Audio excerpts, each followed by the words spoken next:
Good morning readers. I, Harish Budhu, warmly welcome you to my channel.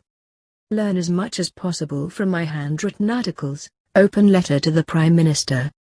Part 12. This 19th of August 2020. The Chief Justice should hear the electoral petition cases before the end of this year. The Electoral Commissioner should have stepped down until the cases are heard. 90% of your appointments are worthless, useless and good for nothing. You will never be happy. Mr. Prime Minister. A. Welcome to this 19th of August 2020 letter addressed to you, but also intended for all our Facebook and YouTube family members. And of course, we are well aware that many other leaders, from all walks of life, are also reading them. Which all leads us to think that future leaders of this country will verily emerge from our extended internet family members. So, these letters are the be-all and end-all of our mission. B. Anyway, feel welcome to this 12th part of the series. And do not forget, quinine and Panadol, though bitter, cure fever. Truth, though painful, is or can be a cure-all. And a simple 15-minute operation can also cure short-sightedness. See, got the message, Mr. Prime Minister? Good leaders turn every calamity into a once-in-a-lifetime opportunity to bounce back and get cured. But the present situation begs the question of whether you are capable of looking after yourself and seizing and using this unique golden opportunity. My gut instinct and reaction tell me that your kitchen cabinet will miss and lose it. It will be a wasted opportunity. Time will tell if I have correctly predicted. And if I am proved wrong, I will apologize to you. Trust me for that. D. Which all brings us to a few more glaring examples, where the shoe really pinches hard, where the rot had set in and now stinks of gangrene, where you have transformed mistakes into blunders, and what not. They are a follow-up to those of yesterday's letter and do not bear any order of chronology or priority. Example 1. 1. Most of your appointments, 90%, have been very bad. Worthless, useless, meaningless, pointless, valueless, futile. Long story short, good for nothing. And the worst part is that you, as Prime Minister, and the legal guardian of sacred public funds, had completely forgotten your sense of responsibility. 2.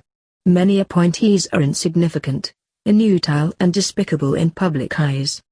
Their best criteria to be selected were not their academic qualifications or abilities. The kitchen cabinet and family appurtenances overrode all other standards, considerations and decisions. They weighed heavily against the best and most qualified candidates. 3.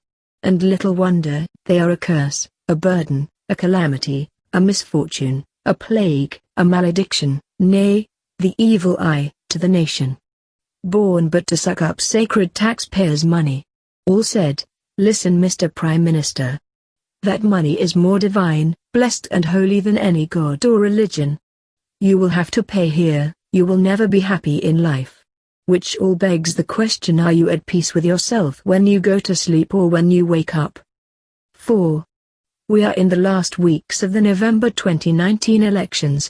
2 of your advisors came to see me, though separately. I know both.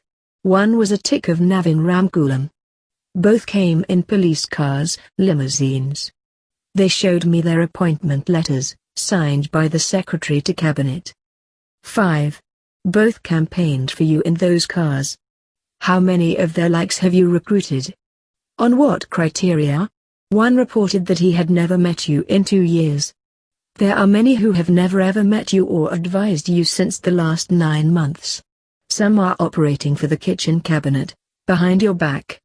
They owe loyalty and gratitude to the latter, not to you. Your Secret Service has failed to inform you that the said advisors are your greatest enemies. Highly corrosive. 6. Let me hasten to add that the new Commissioner of Police should now quickly recuperate all those cars which Mario Nobin had generously offered. In India, the Electoral Commission would have nullified all the last November 2019 elections, where government cars were utilized. Late Indira Gandhi's election was quashed. En passant, we had written many articles on electoral fraud during the last campaign. We had also complained to the Electoral Commission. The Supreme Court should question the latter, they will be in serious trouble. Example 2. The Chief Justice should hear the electoral petition cases before the end of this year. Just imagine the contested ministers and members of the Legislative Assembly are passing laws since the last November 2019 elections. What if they lose at the Supreme Court? Will all the laws be nullified? Will they refund what has been paid to them? And then, the petitions are directed towards the Commissioner. They accuse his office as the root cause. In India, the Supreme Court would have ordered him to step aside, until the cases are heard. Alas. To be continued. Share with others to wake up the nation. A big thank you to all those who will share. Many thanks to the 1% who will do their duty. Now it is your turn to share and help. Increase our family members by sharing. Keep reading, keep learning. Like and subscribe for more thrilling articles. Thank you for watching.